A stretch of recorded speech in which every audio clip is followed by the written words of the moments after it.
The night I finally let myself fall for him. I never planned to fall for him. Honestly, I thought I was too careful. Too guarded.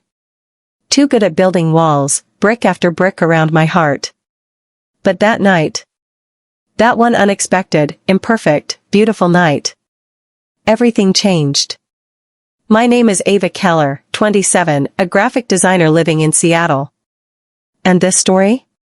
It begins on a rainy Friday evening, of course it does, because everything dramatic in my life happens during rain. Part 1, the invitation I almost ignored.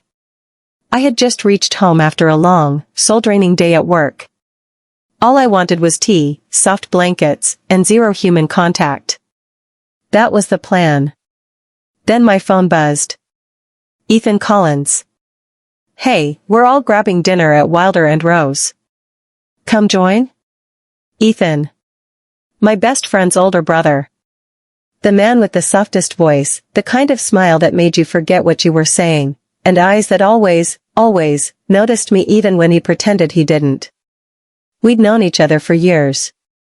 And for years, I'd tried to pretend my crush on him didn't exist. I typed back. Long day. I'll pass. I placed my phone down. Then picked it up again. Because another message appeared. Ethan. Come. Just 1 hour. I'll make sure you smile at least once. My heart actually skipped. Not figuratively. Literally. I sighed, changed my clothes, fixed my hair, and told myself I was only going because my friends would be there. I was lying, of course. Part 2, the way he looked at me. Wilder and Rose was the kind of cozy restaurant with warm lights and slow jazz. My friends were scattered around a long wooden table. But the moment I stepped inside, my eyes went directly, like a magnet, to him. Ethan stood at the bar. White shirt. Rolled sleeves. A glass in his hand. And that lazy, warm smile that made me want to forget how to breathe. When he saw me, his smile widened. You came, he said, walking toward me. See? I told you I'd make you smile. I'm not smiling, I lied. You will, he whispered. And God, the way he said it. The night moved like soft waves, laughter, food, stories. But my attention kept drifting toward him. His eyes found mine too many times for it to be accidental. Then it happened. Someone told a joke. I laughed. My head tilted back. And when I lowered it again, Ethan was staring at me, like he was memorizing the moment. Heat rushed through my chest. I looked away. He didn't. Part 3, the ride home. By the end of the night, the rain had returned, soft but persistent. I'll drop you home, Ethan said casually as everyone else arranged rides. That's not necessary, I protested. Ava, he said softly, let me. I agreed. Maybe too quickly. We walked to his car together. His jacket brushed my arm. My pulse jumped every time our hands almost touched. Inside the car, it was quiet, too quiet. He drove slowly through the rain-soaked streets, his fingers tapping the steering wheel to a soft rhythm. Every time I glanced at him, he wasn't looking at the road. He was looking at me. Remaining gentle yet undeniably bold. You seem quieter than usual, he said. I'm tired, I replied. Or maybe, he said, lowering his voice, you're overthinking everything the way you always do. I don't do that. He smiled knowingly. Ava, you do. The way he said my name, soft, deep, warm, felt like a hand running slowly down my spine. I swallowed. Ethan, can we not do this tonight? Do what? This, whatever this is. He parked the car in front of my building. Then turned off the engine. And looked at me, really looked at me. This isn't nothing, Ava. My breath hitched. I didn't answer. Because I couldn't. Part 4, the moment I let him in. There's a point in every story where the choice becomes clear. For me, It happened when I reached for the door handle, ready to flee the moment, and Ethan gently, carefully touched my wrist. "Stay," he murmured. I froze. Not because of his touch, but because of the softness in his voice. "Just, talk to me," he added. I should have said no. I should have walked away. But instead, I stayed. We talked for 5 minutes. Then 10. Then 20. And somewhere in between, he brushed a loose strand of hair behind my ear. I felt everything in that tiny moment. Everything I'd been trying to hide for years. "Ava," he whispered, "I want to kiss you." My heart stopped. He didn't move closer. He didn't assume. He waited. And that respect, that patience, was what made me fall even harder. I nodded, barely. He leaned in softly at first. Testing. His lips brushed mine once. Twice.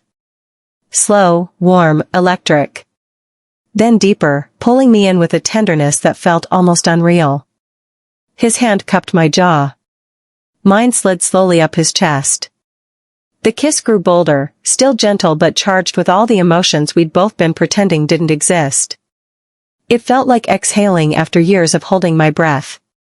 When we finally pulled away, I was trembling. "Ethan," I whispered, "what are we doing?" "Something we should have done a long time ago," he whispered back. Part 5, the night that changed everything.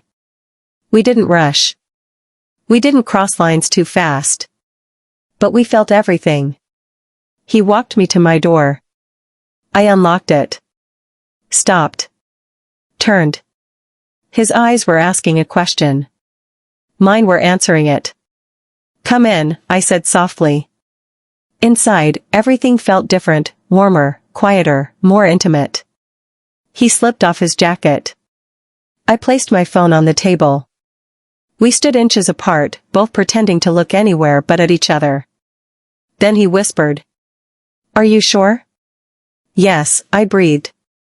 The space between us vanished. His hand slid slowly, respectfully around my waist. Mine curled around his neck. He kissed me again, deeper, slower, with a boldness that made my pulse race. Everything about him was careful but hungry. Soft but strong. Patient but deeply wanting. He lifted me slightly, my back against the wall, his lips trailing along my jawline, my shoulder, the edge of my collarbone. PG-16. Clothes didn't fully come off. But skin touched skin. Warmth met warmth. Breaths grew unsteady. And the night felt like a spark turning into a flame. It was intimate. Sensual. Electric. But still safe. Still respectful. And when he held me afterward, fully clothed again, wrapped in a soft blanket on my couch, I felt something I hadn't felt in years. Peace. "Ava," he whispered against my hair, "I'm not going anywhere. Not after this. Not after you."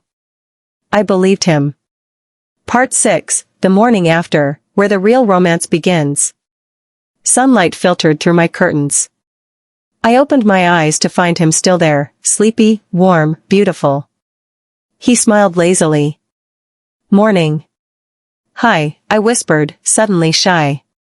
He brushed a thumb across my cheek. "You're even more beautiful in the morning." "How is that even fair?" I blushed. He laughed softly, like he had been waiting years to see me do that.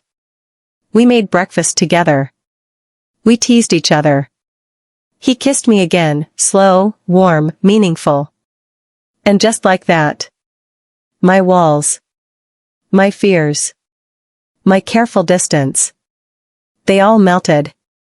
Part 7, the ending that feels like a beginning. After breakfast, he held me by the doorway. "Ava," he said quietly. "Yes?" "I want to do this right. I want to take you out on a proper date. Tonight." I smiled. "You're nervous," I teased. "Terrified," he admitted. "Good," I whispered, kissing him softly.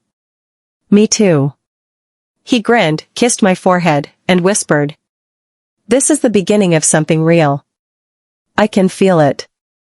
And I did too. Because that night, the night I finally let myself fall, changed everything. Forever.